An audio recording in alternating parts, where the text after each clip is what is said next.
Hello everyone, how you doing? It's Rebecca. I wanted to share something with you guys today. Whenever time I feel led to share, I like to make a video and share with you guys. Today as I was in prayer today. I was praying today, and this season has been a season where the Lord has been showing more of Himself, and my relationship with Him has also gotten more intimate. And this prayer time was just very amazing. I went to go pray like I normally do, and I sat there for a second, and as I began to worship Him, I just started worshiping Him, and this revelation just completely just overwhelmed me in such a way that I couldn't stop crying. Let me just put it that way. I was crying like a baby, and I wanted to share this with you guys. I wanted to share the revelation that the Lord showed me when I was worshiping Him today. I want to read to you this Bible verse that I feel led to share, which is Matthew 16:25. I have it here on my computer. It says, in Matthew 16, verse 25, it says, "If you try to hang on to your life, you will lose it. But if you give up your life for my sake, you will save it." And as I began to just meditate on the greatness of God, of who He is, I couldn't understand. Like, I just came to this realization. I wrote down the revelation that I got, and I'm going to share this with you guys.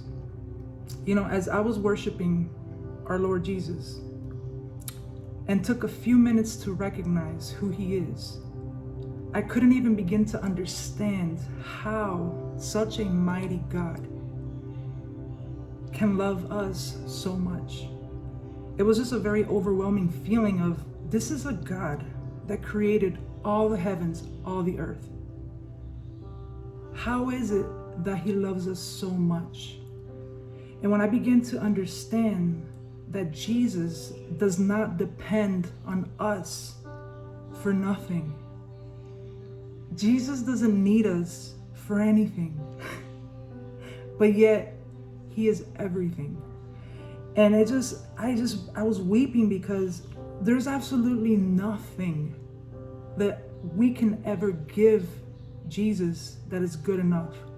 There's nothing that we can do for God.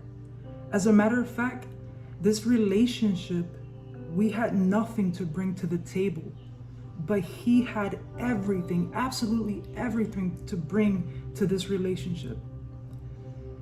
It is that moment where I truly saw the revelation that we are absolutely nothing, and He is absolutely everything that we'll ever need.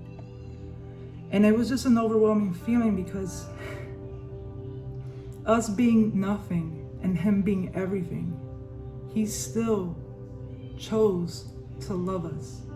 And like in John 3:16, it says, "For God so loved the world that He gave His only begotten Son, that whoever believes in Him shall not perish but have everlasting life."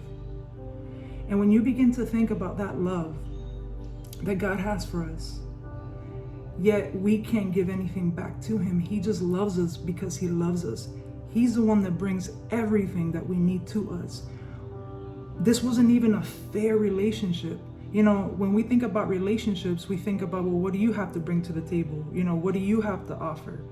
Or, what do I have to offer? And we kind of see what we can give each other in a relationship. But this relationship was completely an unfair relationship. Just let that sink in. This relationship was a completely unfair relationship. We had nothing to bring to this relationship with Jesus, yet He had everything to bring in. And He still chose to love us. Yet all He's asking us to do is surrender to Him. When I tell you that all He wants from us is surrender, and what does it mean by surrender? Like, what Just how it says here in Matthew 16:25, if you try to hang on to your life, you will lose it. But if you give up your life for my sake, you will save it. The key to surrender to this beautiful God that loves you regardless the fact that you have nothing to bring to this relationship.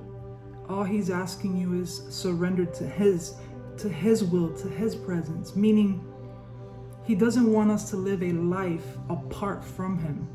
He doesn't want us just to believe him and believe in him, yet have an independent life away from him. He wants us to literally, one, believe in him, and also live a life in him. How do you live a life in him? You seek his will every day.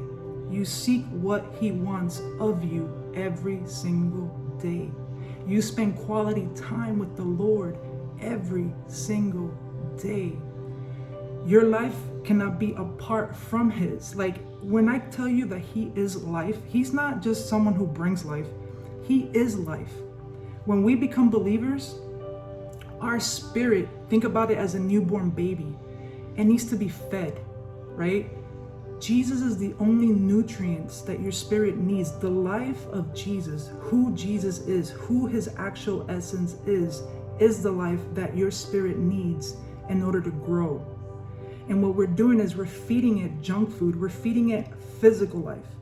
Instead of feeding our spirits spiritually, meaning with Jesus' life, we're taking it and using physical life to feed our spirits. And then we're in the condition that we're in, broken. We're believers, we're Christians, but we're broken. We still go through depression. We still go through, all these anxieties and all these things. And what he's saying is, you haven't gotten it yet. It doesn't stop at becoming a Christian. There's more to that.